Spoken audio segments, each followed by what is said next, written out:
Welcome back. Break پہ جانے سے پہلے ہم بات کر رہے تھے کہ تقریباً 4 بلین روپیہ جس میں کہ پینشن فنڈ بھی ہے این ایل سی امپلائیز کا، وہ 3 جرنیلوں نے اسٹاک ایکسچینج میں سٹے میں استعمال کیا. روز صاحب، اس کیس کی ڈیٹیلز کیا اور ایکشن کیوں نہیں ہوا اس پہ ابھی تک؟ اس پہ ڈیٹیل بڑی، اگر مجھے آپ 2 منٹ دیں میں اس کو کوئکلی اس کو میں ریپ اپ کروں.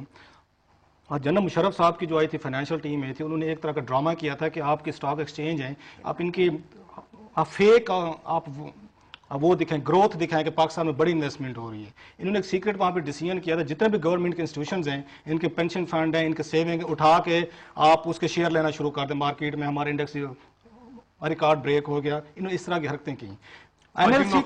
یس آف کورس، یہ آپ کے ٹیکس پیئرز کی منی سے یہ کام ہوتے رہے مشرف صاحب کے دور میں، جو آج سٹا کھیلا گیا، بالکل سٹا کھیلا گیا. اور صرف یہ اس این ایل سی میں نہیں ہے، آپ اس میں چلے جائیں، او پی ایف میں چلے جائیں، آپ ایون اس پہ تو یہاں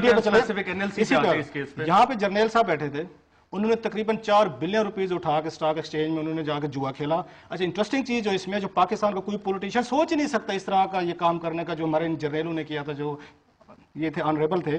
انہوں نے 2 ارب روپیہ اپنا اٹھایا، جو ان کا سیونگ بھی تھا، ان کا پینشن فنڈ بھی تھا، ان کا اسٹافرز کا، جو ان کے ورکرز تھے. جب 2 ارب روپیہ وہ ختم ہو گیا، انہوں نے جا کے 4 بینکوں سے کمرشل لون لیا، 1.8 بلین روپیز کمرشل لون لے کے وہ بھی انہوں نے اسٹاک ایکسچینج میں انویسٹ کیا. وہ بھی آج جا کے سارا کا سارا کھو کھاتا گیا. سو ٹوٹل یہ کام کبھی کوئی پولیٹیشین سوچ نہیں سکتا تھا کہ وہ یہ بینک میں جائے، وہاں سے 2 ارب روپیہ لون لے اور وہ بھی کمرشل، اور جا کے اسٹاک ایکسچینج میں ضائع کر کے. یہ ہمارے ان جرنیلوں نے کیا. اس پہ انویسٹیگیشنز ہوئی اور یہ آڈٹ پیرا لے کے آئے تھے editor general of Pakistan before the P S C. اس کے بعد یہ پچھلے سال کی بات کروں، جیسے یہ خاور نے بتایا، انہوں نے انکوائری آرڈر کی کہ آپ یہ لاسٹ ایئر انکوائری رپورٹ لے کے ہیں. وہ رپورٹ ہے، اس میں یہ اعتراض کیا گیا تھا اس میں کچھ فلاز ہیں، اس کو دوبارہ ریوائز کریں. چودھری نثار علی خان صاحب نے کہا کہ سارے اسٹیک ہولڈر کا آپ اس میں پوائنٹ آف ویو لے کے ہیں. ریوائزڈ انکوائری رپورٹ آپ کے اس سال جنوری میں، میرے خیال 22 سے اس کو جنوری کو دوبارہ چودھری صاحب کو اور ایکسکلوسیولی بھیجی گئی چودھری نثار علی خان صاحب کو. یہ کمیٹی کے ممبروں کے ساتھ شیئر نہیں کی گئی. اس کی جو فائنڈنگ ہے، جو ہم نے کہیں سے نکال کے وہ رپورٹ چھاپی تھی، اور کلیئرلی اس میں 4 لوگوں کو انہوں نے پن پوائنٹ کیا تھا. یہ جو انکوائری ہوئی تھی اس میں 3 جرنیل تھے، اور جس میں لیفٹیننٹ جنرل افضل مظفر، لیفٹیننٹ جنرل خالد منیر خان اور میجر جنرل خالد طاہر اختر کے نام. ایگزیکٹلی. اور ایک سعید الرحمان صاحب بھی تھے جو فائنینشیل ان کے ایڈوائزر تھے. آج کل وہی مصروف یہاں پہ سی ڈی اے کے ایڈوائزر لگے ہوئے ہیں، جنہوں نے 4 بلین روپیز یہ ڈبویا ہے، جو ان کو یہ ان کے فائنینشیل ایڈوائزر تھے. آج کل وہ سی اے کے آپ کے سی ڈی اے کے ایڈوائزر ہیں اور وہ ممبر فائنانس ہیں. وہ سی ڈی اے کے افیئرز کو بھی مینیج کر رہے ہیں. صاحب چودھری نثار صاحب چیئرمین ہیں اس کمیٹی کے، جہاں پہ 10 مہینے سے رپورٹ پڑی ہوئی دبا کے بیٹھے ہیں چودھری صاحب. انہوں نے کوئی اس پہ میٹنگ نکال کی اور نہ کریں گے. مسلم لیگ نواز حکومت کو تو بہت کرٹیسائز کرتی ہے. جب پی ایس سی کے چیئرمین آپ کی اپنی پارٹی ہیں، کیوں نہیں ایکشن لے رہے؟ پی ایس سی تو ایک جیسے باقی نیشنل اسمبلی کی اسٹینڈنگ کمیٹیز ہیں، پی ایس سی بھی اسی کی طرح سے ایک ریکمینڈری باڈی ہے، ریکمنڈیشنز کرتی ہے کہ جی یہ چیزیں ہمارے سامنے آئی. 10 مہینے سے رپورٹ پڑی ہوئی. چودھری نثار علی خان صاحب نے 3 دفعہ دھمکی دی ہے، منہ پہ بیٹھیں گے، اگر آپ نے فلاں ایکشن آپ نے نہ لیے ہم یہ پی ایس سی کو بند کر دیں گے. اور حکومت نے اسی دن ایکشن بھی لیے ہیں.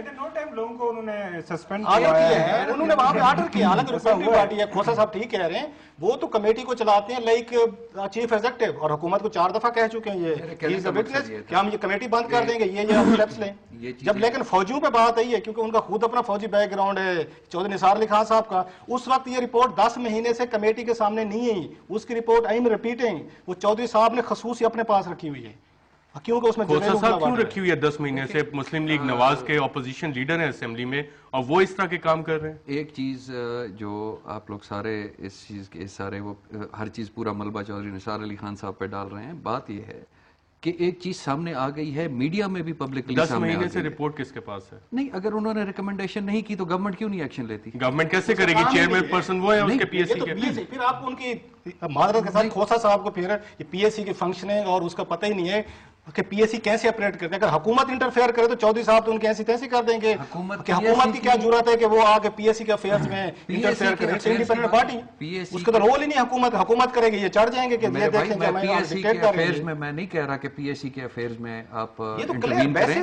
گورنمنٹ اپنی انکوائری کر لے، گورنمنٹ اپنے اگر انکوائری جیسے فیکٹس گورنمنٹ ایکشن لے لے. حکومت کا کام نہیں ہے. پی ایس سی نے ایکشن ریکمینڈ کرنا ہے، ریکمینڈ پھر 10 مہینے سے رپورٹ ان کے پاس پڑی. وہ نہیں ہوگا ریکمینڈ کا بھی ایکشن. نہیں، ضرور ہوگا، ضرور ہوگا. باقی جگہوں پہ کچھ نہیں ہوتا.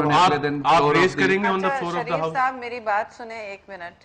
یہ جو آپ لوگ بات کر رہے ہیں دونوں میں بہت وزن ہے کہ 10 مہینے کیوں پڑی رہی. دوسری بات حکومت کو بھی ایکشن لینا چاہیے. اب آپ آگے بڑھیں, میں آپ کو ایک اور بات بتاتی ہوں جو ایک خاص کر کے مجھے بڑا افسوس ہے کہ کی نہیں گئی. اس پچھلی بجٹ میں نے دیکھا کہ اپوزیشن نے قطعاً ڈیفنس بجٹ کی غیر شفافیت پر کوئی ایک لفظ نہیں بولا. دیکھیے ہم اپوزیشن میں ہوتے تھے تو روز میں نے بجٹ میں اٹھایا ہوا ہوتا تھا یہ مسئلہ کہ ہر ادارے کو اپنی اپنی بات کرنی ہوگی.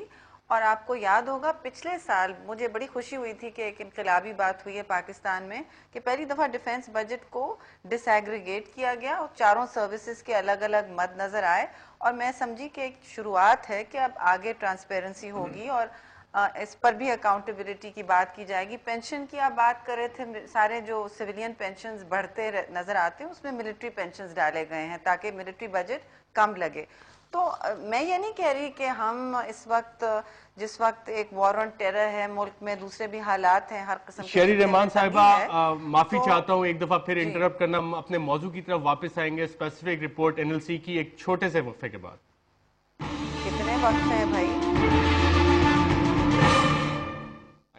آئی ایم ریئلی سوری, جب بھی آپ کی بات آ رہی